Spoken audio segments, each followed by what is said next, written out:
Innal hamdalillah nahmaduhu wa nasta'inuhu wa nastaghfiruhu wa nastahdihi wa na'udzu bihi min shururi anfusina wa min sayyiati a'malina. Man yahdihillahu fala mudilla lahu wa man yudlil fala hadiya lahu. Asyhadu an la ilaha illallah wahdahu la syarika lahu wa asyhadu anna Muhammadan abduhu wa rasuluhu la nabiyya ba'dah. Allahumma salli wa sallim wa barik ala habibina wa syafi'ina wa qurrati a'yunina sayyidina wa maulana Muhammad wa ala alihi wa sahbihi wa sallim tasliman katsiran. Amma ba'du fa ya ayyuhal muslimun ittaqullah. Usikum wa nafsi awwalan bi taqwallahi wa ta'atihi faqad fazal muttaqun. Qala Allah ta'ala fil Qur'anil Karim, a'udzu billahi minasy syaithanir rajim. Fattaqullaha mastata'tum wasma'u wa athi'u wa anfiqu khairan li anfusikum wa man yuqa shuhha nafsihi fa ulaika humul muflihun. Shadaqallahul azim. Ma'asyiral hadirin jamaah Jumu'ah rahimakumullah. Melalui mimbar ini saya mengingatkan pada diri saya dan mengajak kepada para jamaah Jum'ah semuanya untuk kita selalu berusaha meningkatkan iman dan takwa kita kepada Allah dengan sungguh-sungguh. Karena dengan bekal takwa inilah kita akan memperoleh kebahagiaan dan keselamatan di dunia dan di akhirat. Ma'asyiral hadirin rahimakumullah. Salah seorang ulama bernama Abdul Fattah Abu Ghuddah, di dalam karya beliau, di dalam kitab yang beliau tulis, yaitu Qimatuz Zaman 'Indal Ulama, beliau menjelaskan bahwa sesungguhnya nikmat Allah yang dianugerahkan kepada kita ada dua hal secara umum. Yang pertama, nikmat yang disebut dengan nikmat yang usul atau yang pokok atau yang inti. Dan yang kedua adalah nikmat yang bersifat furu atau cabang.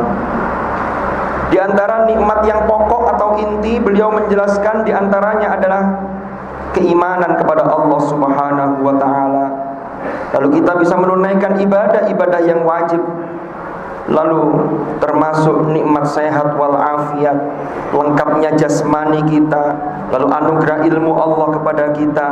Ini termasuk kategori nikmat dalam konteks usul atau yang pokok. Sementara yang furu atau yang cabang, beliau menjelaskan seperti nikmat melaksanakan ibadah-ibadah sunnah, lalu nikmat memperbanyak tilawatil Quran. Bahkan ketika kita saling bertemu dan saling bersalaman, itu termasuk bagian dari nikmat Allah Subhanahu wa ta'ala. Ma'asyiral hadirin rahimakumullah.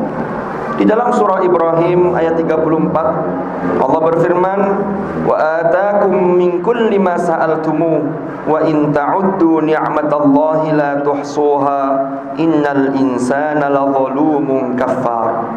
Yang terjemah maknanya adalah, dan Allah memberikan kepada kalian dari segala sesuatu yang telah kalian minta kepada Allah Subhanahu wa ta'ala. Dan jika kalian menghitung nikmat Allah, niscaya kalian tidak mampu menghinggakannya. Sesungguhnya manusia benar-benar selalu berbuat zalim dan juga kufur terhadap nikmat Allah Subhanahu wa ta'ala. Ma'asyiral hadirin rahimakumullah. Ayat ini mengingatkan kepada kita, wa in ta'uddu ni'matallahi la tuhsuha. Jika kalian menghitung nikmat Allah, maka pasti kita tidak dapat menghitungnya. Kita tidak dapat menghinggakannya. Ini menunjukkan bahwa memang anugerah Allah sangatlah luas, sehingga pertanyaan ini atau ungkapan ini menunjukkan dan mengingatkan kepada kita terkait dengan bukan hanya kuantitas nikmat yang Allah berikan kepada kita, tapi mengandung pesan secara implisit atau secara tersirat kualitas dari nikmat yang telah dianugerahkan oleh Allah kepada kita, bagaimana kita memanfaatkan itu, termasuk nikmat waktu yang diberikan oleh Allah kepada kita. Sudah kita manfaatkan untuk apa? Sudah kita isi untuk apa? Dan kita isi dengan apa nikmat-nikmat tersebut? Ma'asyiral hadirin rahimakumullah. Salah seorang ulama yang beliau diangkat sebagai Perdana Menteri oleh Khalifah Al-Muqtafi Billah, yaitu bernama Yahya bin Hubairah. Beliau menyatakan, wal waqtu anfasu ma unita bihifdhihi wa arahu ashala ma 'alaika yadhi'u. Yang terjemahannya adalah, waktu adalah harta paling berharga yang pantas engkau jaga, tetapi aku melihat waktu adalah hal yang paling mudah untuk engkau sia-siakan. Ma'asyiral hadirin rahimakumullah. Maka dari itu, ini menjadi renungan kita semua. Sudahkah nikmat sehat yang Allah anugerahkan kepada kita, kita isi dengan hal-hal yang betul-betul bermanfaat dalam konteks beribadah kepada Allah Subhanahu wa ta'ala? Sudahkah waktu yang telah dianugerahkan oleh Allah kepada kita betul-betul telah kita manfaatkan sebaik-baiknya dalam koridor ketakwaan kita kepada Allah Subhanahu wa ta'ala? Mudah-mudahan Allah Subhanahu wa ta'ala selalu membimbing langkah kita, sehingga kita selalu berada di jalan yang diridhai oleh Allah Subhanahu wa ta'ala. Wallahu subhanahu yaqul wa biqawlihi yahtadil muhtadun.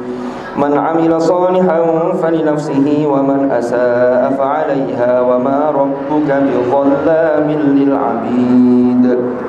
Barakallahu li wa lakum fil Qur'anil Karim wa nafa'ani wa iyyakum bima fihi minal ayat wa dzikril hakim wa taqabbala minni wa minkum tilawatahu innahu ta'ala jawadun karimun barrur raufur rahim. أقول قولي هذا وأستغفر الله لي ولكم فاستغفروه إنه هو الغفور الرحيم وقل رب اغفر وارحم وأنت خير الراحمين.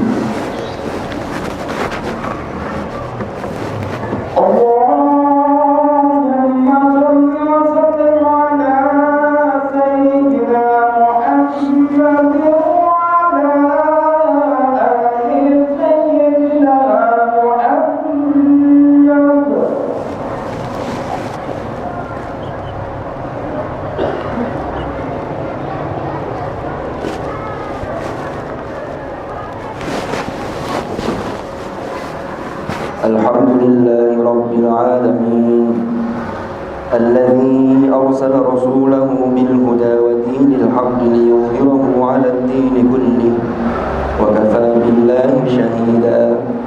أشهد أن لا إله إلا الله وحده لا شريك له وأشهد أن محمدا عبده ورسوله لا نبي بعده.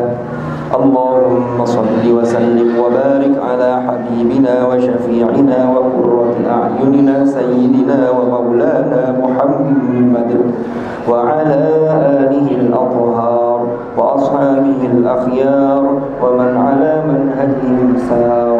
أعوذ بالله من الشيطان الرجيم. بسم الله الرحمن الرحيم. والعصر إن الإنسان لفي خسر إلا الذين آمنوا وعملوا الصالحات وتواصوا بالحق وتواصوا بالصبر. صدق الله العظيم. أما بعد فيا عباد الله اتقوا الله أوصيكم ونفسي بتقوى الله وطاعته فقد فاز من اتقى. واعلموا أن الله أمركم بأمر بدأ فيه بنفسه وثنى بملائكته وقال عز وجل إن الله وملائكته يصلون على النبي يا أيها الذين آمنوا صلوا عليه وسلموا تسليما. اللهم صل وسلم وبارك على سيدنا محمد وعلى آل سيدنا سيدنا محمد كما صليت وسلمت وباركت على سيدنا إبراهيم وعلى آل سيدنا إبراهيم في العالمين إنك حميد مجيد.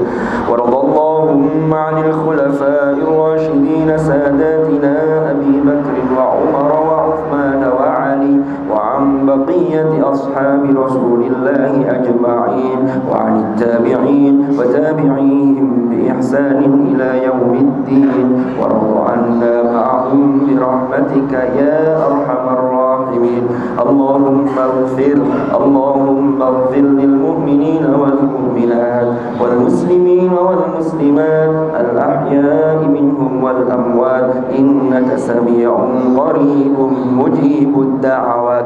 اللهم أصلح لنا ديننا الذي هو عصمة أمرنا وأصلح لنا دنيانا التي فيها معاشنا وأصلح لنا آخرتنا التي إليها معادنا واجعل الحياة زيادة لنا في كل خير واجعل الموت راحة لنا من كل شر يا أرحم الراحمين. ربنا اغفر لنا ولوالدينا وارحمهم كما ربونا صغارا.